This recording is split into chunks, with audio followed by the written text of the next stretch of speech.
I was overjoyed as I attended the wedding of a former student I had been invited to. However, I witnessed an unbelievable scene at this festive occasion. Incredibly, my own husband was attending as the bride's father. Not only had he been leading a double life for years, but he had also fathered a child. Betrayed by my husband, I decided to reveal everything during the main speech. The father of the bride is actually. My name is Kelly. I am a 52-year-old working housewife. My husband, a busy businessman due to his job as a salesperson at a trading company, is often away on business trips for half the week, rarely at home. Additionally, we do not have children. As a result, I am not overly burdened with housework or childcare and can devote myself to my job. Although I don't see my husband often, when we do meet, we enjoy discussing our jobs, occasionally going out together and dining out, and I believe we live quite harmoniously. I have been a middle school teacher for nearly 30 years. During this time, I have encountered various students. Once, I was the homeroom teacher for a student from an economically struggling single-parent family. At that time, I researched public assistance and support systems to help him progress to high school. Although it may have been beyond the scope of my duties as a teacher, I wanted to support my students to pursue their desired paths regardless of their family circumstances. Ever since I started teaching, I have held this sentiment close to my heart, aiming not only to teach academics but to genuinely interact with my students. I have kept in touch with the student I helped progress to high school, exchanging Christmas cards even more than a decade after his graduation. Among the many students I've taught, he was particularly memorable and has become like a son to me. One day, I received a wedding invitation from this former student. The invitation included a letter describing his recent life and the story leading up to his marriage. It seems he and his bride were classmates in high school. It's no exaggeration to say that I met her because of you. I really want you to attend our wedding. Moved by my student's message, my heart swelled with happiness. While I don't teach for the sake of gratitude, feeling that I have been useful in some way in my students' lives is certainly joyous. With those feelings, I replied to his invitation. Congratulations on your wedding. I'm delighted to attend. I'm looking forward to seeing you in your wedding attire. I got carried away with the joyful news from my student. And even though the wedding was still months away, I started thinking about what dress and makeup to wear. I wanted to share this wonderful event with my husband, but he had become increasingly busy lately, only coming home on weekends. And even on weekends, he seemed tired and spent more time alone in his room. We barely spoke during meals. After nearly 30 years of marriage, I wasn't particularly concerned, but I felt lonely about it this time. Thus, time passed without being able to share my excited feelings with my husband. And all I managed to tell him was a mere notification. I'll be attending a former student's wedding soon. Finally, the day of the student's wedding arrived. The student, dressed in a white tuxedo and standing tall, had grown into a much more dashing and reliable figure than I remembered. Overwhelmed by his appearance, I couldn't stop my tears for a while. "Mrs. Holmes, you're crying too much. Your eyes are going to swell." He said that, smiling wryly, dumbfounded. With a teary smile, I responded, "I can't help it. You've grown so much since you were a middle schooler. And you've married such a lovely woman. Congratulations, and be sure to be happy." My words made him glance at his bride standing next to him, and he nodded strongly while smiling shyly. The bride also looked blissfully happy. He and his bride were cheered on by their classmates from middle school with shouts like, "You lucky guy, share some happiness with us," and "Congratulations, be happy forever." It was a wedding brimming with happiness. As I savored these emotions, tears welled up in my eyes again. After the wedding ceremony, we moved to the reception venue. My seat was at a table with his classmates from middle school, my former students. And the table was filled with familiar faces. There were former students I hadn't been in touch with since graduation. We were excited as if it were a school reunion. Some were married with children, some were working hard in their jobs. And others were pursuing research in graduate school. Listening to their stories, I was deeply moved by how those young students had grown into respectable adults.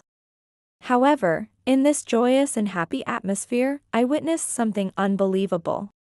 Just before the reception started, I decided to go to the restroom. As I walked toward the exit inside the venue, I thought I heard a familiar voice. "Oh, to think that little girl is getting married. It's quite moving." I instinctively turned toward the sound of the voice, and there was my husband, smiling as if savoring happiness. Moreover, he was unbelievably sitting in the bride's family section. I quickly turned my face away and quietly left the scene to avoid being seen by my husband. What was going on? Why was he here? I was completely confused and started to panic. Had he been related to the bride without my knowledge?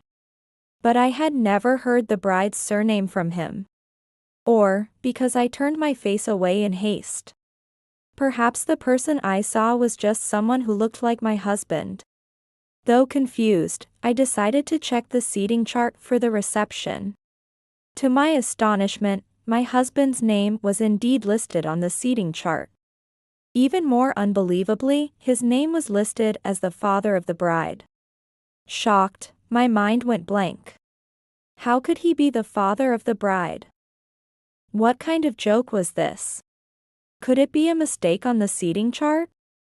I kept looking at the seating chart, but no matter how many times I checked, my husband's name was unmistakably listed as the father of the bride. Even when I peeked again at the entrance of the reception venue, it was clear that the man sitting in the bride's family section was indeed my husband. Still, I couldn't believe that the bride could be my husband's daughter. Was it possible that my husband had a daughter from a previous marriage that I didn't know about? Or had he perhaps adopted a child without my knowledge? I considered all these highly unlikely possibilities. But the conclusion I came to was that my husband had a second household. It turned out that while married to me, he had been involved with another woman and had even fathered a child with her. This scenario made the most sense. My husband had often stayed out overnight on business trips from the beginning of our marriage to the present, so I had never doubted him. However, it seems likely that he used the guise of business trips to live a double life between my home and the bride's family's home. In other words, I had been betrayed by him throughout our marriage. Realizing this, I felt an indescribable and intense anger towards him. It was the first time in my life I felt such rage that everything before my eyes turned red. What was all the time I had spent with my husband up to now? I could not forgive such treatment. Overwhelmed by anger and emptiness, I resolved to retaliate against him. With a deep breath to calm myself, I carefully returned to my seat without being noticed by him, maintaining an unsuspecting demeanor. Shortly after I returned to my seat, the reception began, and the bride and groom entered the venue. The entire hall welcomed them with a round of applause. I clapped along with everyone else, but internally, I was seething with rage and resentment towards my husband. Despite my ugly feelings, the couple's reception progressed warmly and festively. Then came the time for speeches to congratulate the newlyweds. Having been asked by the groom, my former student, to speak, I gripped the prepared script and stood before the microphone. As I smiled towards the bride and groom's family seats and looked up, my eyes met my husband's. He looked shocked, his face pale. I smiled at him sweetly before turning back to the audience to start my speech. I am honored to have been introduced just now. I had the privilege of being Ethan's homeroom teacher during his middle school years. Though presumptuous, I was asked to speak, so I would like to offer my congratulations. Ethan, Mandy, and both families, congratulations on your marriage. I am truly happy to have the opportunity to speak on such a joyous occasion today. I read the prepared script and expressed my heartfelt congratulations. How happy I would have been if I could have read these words with only joyful feelings. While a touch of regret crossed my mind, I completed the prepared speech. Now, it was time for my revenge. I folded the script with determination and stared at my husband, who still looked pale. I apologize for bringing this up at such a joyous occasion. But I would like to share a little about my own early marriage. I prefaced my speech this way and talked about my wedding and honeymoon with my husband while staring at him. Influenced by my student's wedding, I reminisced about my early days of marriage. It seemed as though the attendees thought I was merely inspired by the wedding, as they listened to my speech without question. In the quiet hall, only my husband looked out of place with his pale face. Watching him sweat, I concluded my speech. The partner I just talked about, who has been my companion through thick and thin since our marriage, is now here as the father of the bride. Life is unpredictable, isn't it? I sincerely hope that such things do not happen to the newlyweds who have just married today. Thank you for your patience. With this, I conclude my remarks. Ethan, Mandy, congratulations again on this day. I smiled once more at my husband and returned to my seat. The hall was abuzz after my speech ended. Glancing at the family section, I saw my husband being confronted by the bride's mother. My former students at the same table were also puzzled. What? Mrs. Holmes, what does that mean? Your husband is the bride's father. I simply smiled at them without answering, gathered my belongings, and stood up. I'm sorry, but I no longer belong here. I'll take my leave now. Congratulations again today. I will apologize again later. I apologized deeply to the stunned bride and groom and left the reception venue. That night, my husband returned home and immediately knelt before me, apologizing. Kelly, I am truly sorry for everything until now. He then went on to explain at length. According to him, he had been in a relationship with the bride's mother just before marrying me, and had been in a de facto marital relationship with her for a long time. And the bride, a wife of my former student, was indeed his biological daughter. As I had suspected, he visited his de facto marital partner's home under the guise of business trips, and lived there as part of their family. At the same time, when returning to our home, he would pretend to be on a business trip. He described the time spent with me, separate from his family with his de facto partner, as comfortable as being with a lover. I love both you and my other family. That's why I don't want to break up with you. I know it was wrong to hide my other family from you. But please, can you forgive me? Facing my husband, who tearfully begged for forgiveness, I felt nauseated by his audacity to continue his infidelity so blatantly. After decades of lying and betraying me, you ask for forgiveness now that you've been caught. How can you even say that? I can't understand it at all. I no longer want to be with someone as dishonest as you. Please, let's get divorced. I looked down at him kneeling before me, said those words, and thrust the completed divorce papers at him. Seeing them, his face turned pale, and he began to desperately plead with me. Divorce. Please don't say that. Haven't we been getting along well until now? I just want to keep living happily with you. Please don't abandon me. As my husband continued to impose his selfish wishes on me, I was filled with anger and disgust. Are you serious? After learning such terrible truths, do you really think we can continue as if nothing happened? How much do you need to mock me before you're satisfied? Don't be ridiculous. Even as I consistently showed a stance of refusal and insisted on divorce, my husband stubbornly clung to his plea for forgiveness. Realizing that this was going nowhere, I reluctantly made a final ultimatum. If you keep this up, I'll contact your de facto marital partner. Let's have a talk together. After all, she's been deceiving me with you for years, right? In response to my words, my husband frantically tried to stop me. No, she's not to blame. She didn't know about us. Please, stop blaming her. Looking at his desperately defending his partner in infidelity, I felt nothing but disdain for him. It was hard to accept that the partner I had been with for nearly 30 years could be such a hopeless person. With a sense of emptiness, I dismissed him. Whether she knew about us or not doesn't matter to me. The fact remains that you were in a relationship with her. If you really don't want to cause her trouble, then sign this divorce paper right now. Finally, I managed to make him sign the divorce papers.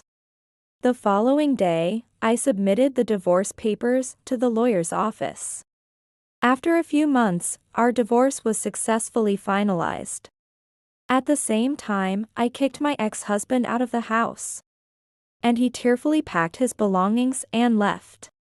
A few days later, I received a message from my ex-husband on my smartphone, which was astonishing. I've realized that I only truly love you, Kelly. Please, let's reconcile. I'll cherish you more than ever before. Apparently, after leaving our home, my ex-husband headed to his de facto partner's house. However, once the de facto partner, who had been unaware of his official wife, learned of the truth, she was furious. She rejected my ex-husband and refused to let him into her home. You liar. Cheater. Never show your face to me again. Rejected and abandoned by the de facto partner, he came begging back to me. Really, what does he think of me? Does he seriously think that I would conveniently forgive him and welcome him back? Disgusted by his behavior, which I could only see as mocking me, I felt extremely uncomfortable. With those feelings, I ignored all the messages from him in rapid succession, and blocked and deleted his contact information. Later on, I contacted my former student, the groom, and expressed my wish to apologize again. He accepted my request, so I visited their new home. I'm really sorry about the other day. I don't know how to apologize for ruining such a festive occasion. As I was about to cry from remorse while deeply apologizing, he hurriedly stopped me. Please, don't be like that. Sure, my wife and I were surprised that your husband was her father, but you did nothing wrong. The one at fault is your husband, who lied to you all this time. He said this with a smile and informed me about what happened to my ex-husband afterward. Apparently, he was ultimately rejected by both me and his de facto partner, and began living alone in a shabby single apartment. Furthermore, due to the long years of living a double life, he had almost no personal assets left and had to borrow money to pay me alimony. He is now desperately working to pay off that debt. During my divorce procedure, I also visited my ex-husband's relatives to inform them of the divorce. I detailed how he had been living a double life for many years, and his actions became widely known among his relatives.